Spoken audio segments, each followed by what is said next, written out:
How to upload shorts on YouTube from PC. Hey guys, welcome back. In this video, I'm going to show you how you can upload YouTube shorts using your laptop or PC. So let's get into it. First, you're going to get to youtube.com and you can see I have opened it up on my laptop here.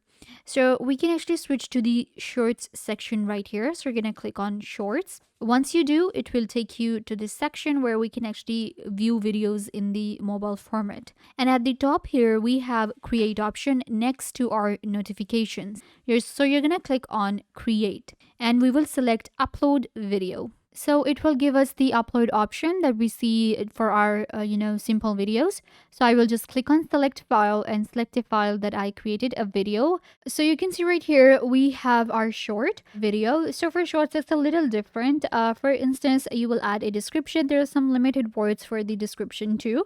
Then we cannot upload thumbnail for now. So you can change the thumbnail on your short. So this is for now, maybe it will be updated. Then we have our playlist, we have the audience that we can select, and we can also add some text. After that, we will have some video elements, checks and visibility. Click on, let's actually do this. Click on next. Then we have our checks and then we will have our visibility. So you can select your visibility here. Click on save and your YouTube short will be uploaded to YouTube. So you can see this is what it looks like. And this is how we can upload YouTube shorts from our PC or laptop. I hope that I was a big help. Don't forget to give this video a big thumbs up, leave a comment down below, turn on bell notification and subscribe to YouTube channel.